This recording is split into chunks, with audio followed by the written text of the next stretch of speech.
Welcome to the Revenue Cycle Rundown with KeyBridge Medical Revenue Care. Our live show features respected industry experts that will take us on a deeper dive into today's hottest rev cycle topics. We're glad you're here for the rundown. Let's get started.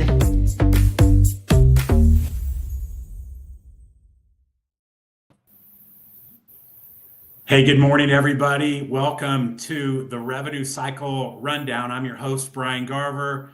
So excited for our show today because I've got some people that are very near and dear to my heart that are very critical to the work that we do at KeyBridge. I'd like to welcome Danielle Green and Jim Nowaczyk. Hi, guys. How you doing today? Good morning. Good. So super glad you're here. We're going to be talking on today's show about what's going on in the world of BPO, business process outsourcing. You know, as everybody knows out there, hospitals are struggling with third-party payers. You know, denials are out of control and at record highs, and it's impacting their cash flow. It's impacting their revenue stream, and it's an epidemic, literally, in America. Many hospitals are even operating in the red due to how they're getting paid by third-party payers. So we're going to chat about that, but I love this show today because we brought two experts here, Jim and Danielle. This is what they do. This is what they do every day. And so we're going to dive into your world a little bit and get to know you folks. But let's start with you first, Jim. You just want to introduce yourself. Tell us what you do at KeyBridge. Yeah, so good morning. I'm Jim Nowaczyk. I am the Director of Business Service Solutions at KeyBridge. I've been here for about 3 months now. I'm from the Toledo area. I've been in this area all my life. I'm married, have one daughter.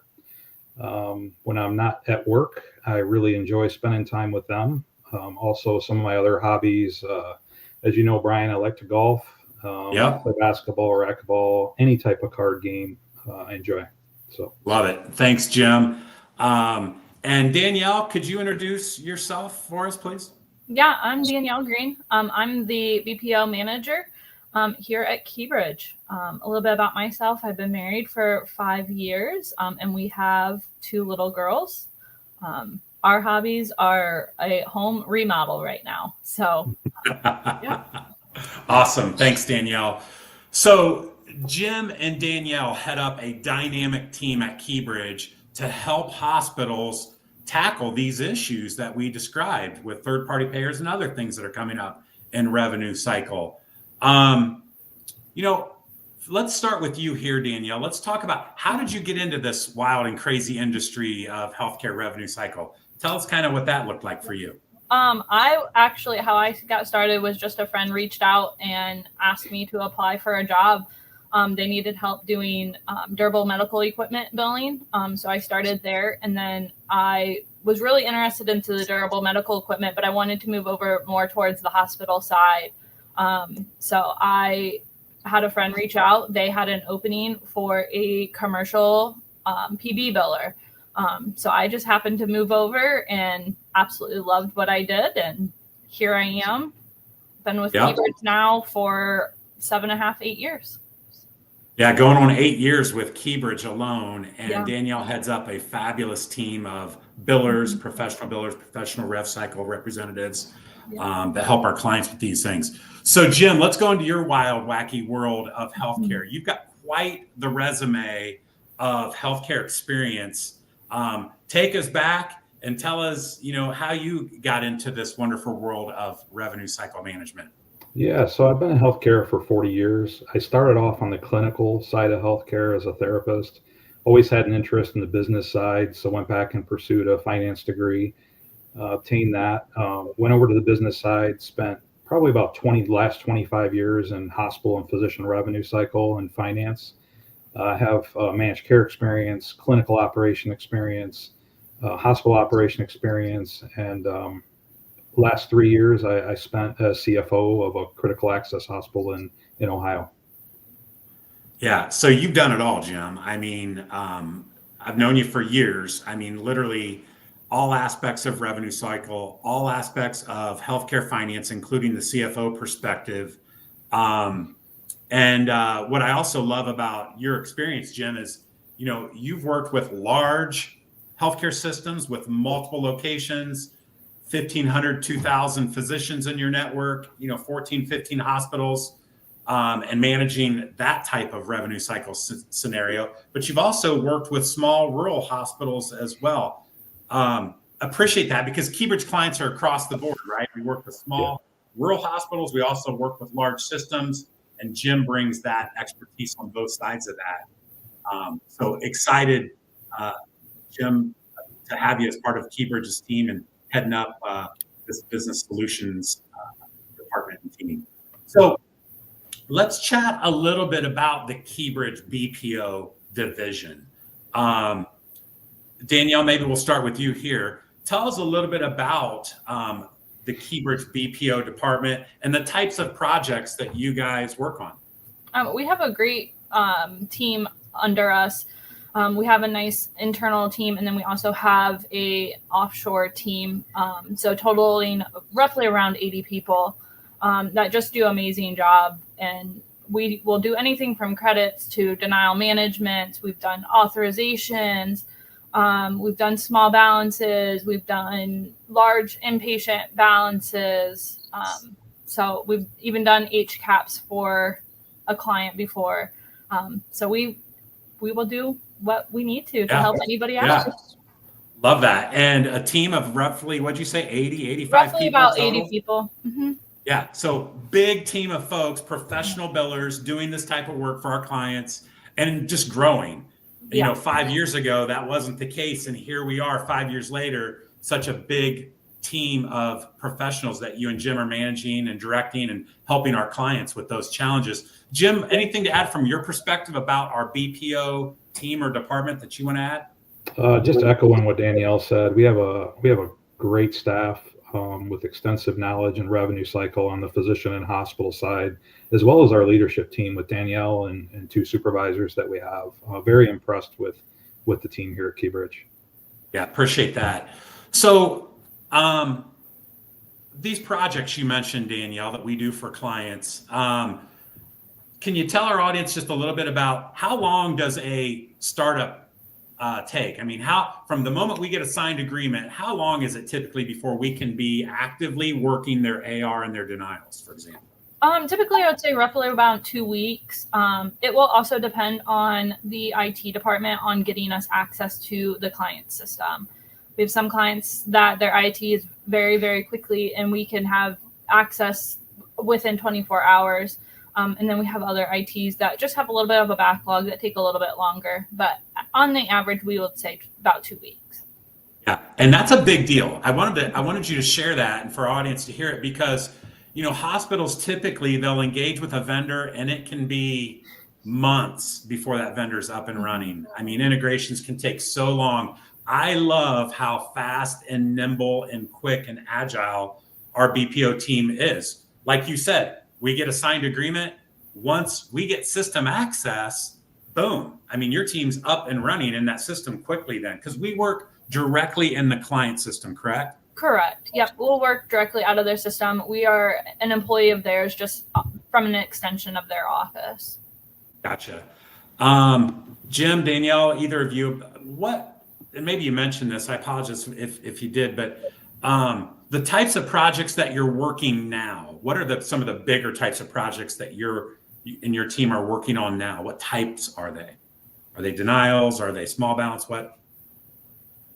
Go ahead. Yeah, I would say some of the bigger projects we're working on are AR management. We really help hospitals when they need assistance driving their AR down. Sometimes it could be a legacy wind down project. It could be a small balance project.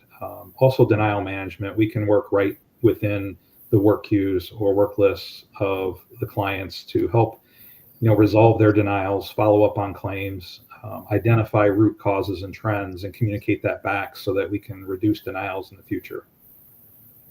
Yeah, thank you. And it's interesting to hear you say that you mentioned legacy systems. I just had a meeting yesterday with a hospital, and they've converted from Meditech to Epic. So they're up and running in Epic now and have been for a few months. And I was talking to the CFO yesterday, and she was frustrated because they've still got all this AR in their Meditech system, their old legacy system, and they're trying to manage it themselves. They thought that they would just be able to wind that down, work that AR down, while they're also up and running in their new Epic system, and it's not happening. So we had a great conversation, and she's engaging KeyBridge now to step in, let KeyBridge just take over that legacy Meditech system and run all of that AR down with their third party and commercial payers. So yeah, Danielle, you've been involved in several legacy wind downs as well, right? Yeah. Yep. Most commons definitely going from Meditech to Epic,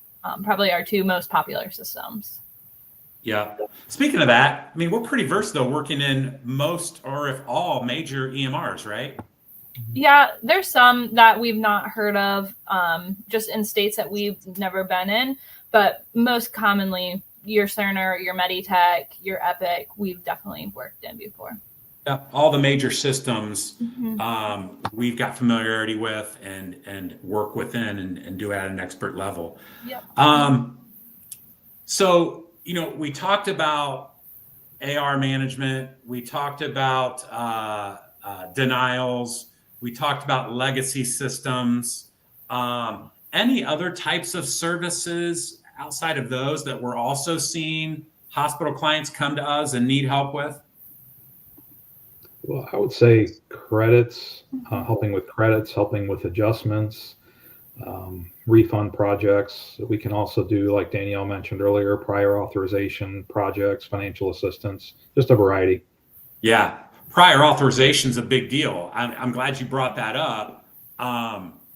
We do prior authorization work in our BPO team for our clients. And, you know, when you look at what's going on in healthcare in America today with the outrageous level of denials, it seems to be prior auths one of the biggest components and reasons for that. Is that accurate? Yeah. Yeah, it does. And it definitely delays cash and, you know, drives up your AR. It's definitely a big problem in the industry. Yeah, agreed. So let me wrap up with just this last question, I guess, and we can wind things up with this. Hospitals have a lot of choices out there. There's a lot of vendors, you know, ringing their doorbell and blowing up their email inbox with, you know, wanting to be a vendor for them.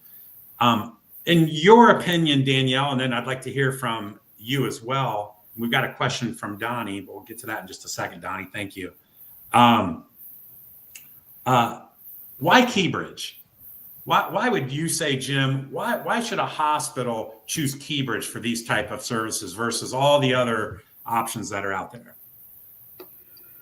Well, I've worked with KeyBridge probably for some of the same reasons I did. I worked with KeyBridge for the last 20 years. Everywhere I worked, I always wanted to bring KeyBridge on for a few different reasons. One, collections.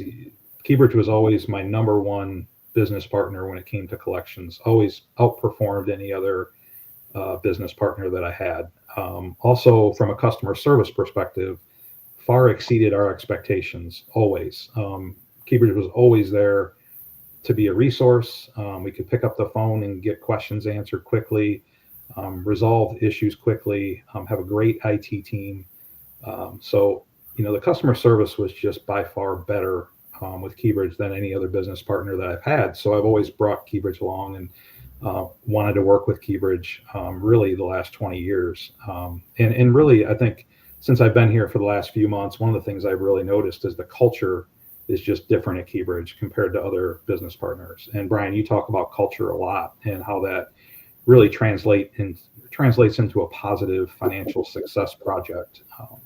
Right. So culture. Well, you win with people, right, Jim? I mean, we always talk about that. You win with people, and, you know, to create passionate, dynamic people, you have to have a foundation of a very purposeful, purpose-driven culture. And I think KeyBridge does that at an exceptional level. KeyBridge is nationally recognized, award-winning, you know, in that culture realm.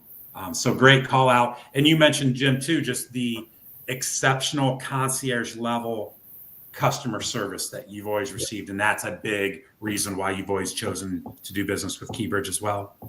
Yeah. Danielle, anything you'd like to add to that question? Why KeyBridge? I think Jim hit it perfectly. I think just our team is just at a different level of providing what the client wants or the client needs. Anything that the client asks, we pretty much do it for them so they don't have to. And when we enter into an arrangement with a client, with a hospital or physician group for BPO services, Danielle, you talk about that connectivity to KeyBridge and the client. You and your leadership team typically meet with that client, every week or so, just to make sure that, how does that work? Yeah, we like to meet weekly, definitely at the beginning, make sure that everything's going smoothly. We're following the client's processes and procedures to the T of how they want everything handled. And then, once the project kind of establishes a little bit, we'll go to bi-monthly or bi-weekly. And once, the client has decided, hey, everything's going very smoothly, we then will go to monthly. But definitely at the beginning, we find it very critical to meet weekly. Yeah, that quality, high level engagement is really key to, I think, the service we provide. And it gives the client great peace of mind every week, knowing exactly what we're doing, how we're doing, how our efficiencies are, our effectiveness. If there's any challenges or roadblocks, let's work through those together. So that real partnership KeyBridge has with its clients is really key to the success of these BPO projects. And Donnie is asking a great question. He's saying, how are you contingent based? And Donnie, that is a great question, because really it depends. We do these services for contingencies at times, and that's very common in our industry. We also have other clients that just want to do a flat rate per hour, depending on the type of work that we do. So it depends on, how long the project is. It depends on the type of work that we're doing. If it's collection based, we can often do a contingency. If it's more just workload and working through accounts, not necessarily collection based, maybe it's making adjustments, handling credits, things like that. Those would be more hourly rate, because that's not a collection opportunity. Is that right, Danielle? Jim, am I answering this question correctly? Yep. Yeah. I'd also, it would also be based on the data that's supplied. If the denials are not overturned, not being able to overturn them, or if a lot of it's timely, then we would set more of it hourly. Yeah. Thank you, Danielle. And thank you for the question, Donnie. So listen, I just want to thank you too for the incredible work that you and your teams do for our clients. It's valuable, it's necessary, it's critical to their bottom lines, and just really proud to work alongside you, Jim, and you, Danielle, and your amazing supervisors, and even your supervisors, by the way, on your team are incredible. I mean, just their experience, their knowledge, their ability to know how to work within these systems. I mean, they're expert billers, and they get it. Most of them also have coding backgrounds and coding experience, and even coding auditing experience. So they understand the full realm of revenue cycle and everything that plays in to that claim, and then getting that claim paid. So again, thanks, you guys. Appreciate the work you do. I appreciate our audience out there. Everybody that hopped on the show today, thank you for being here. Have a great week. Enjoy your November, right? We've got Thanksgiving coming up. So just really hope everybody stays safe and continues to climb the mountain together. And looking forward to seeing you next time on our show, the Revenue Cycle Rundown. Thank you. Thank you. Thanks, Brian.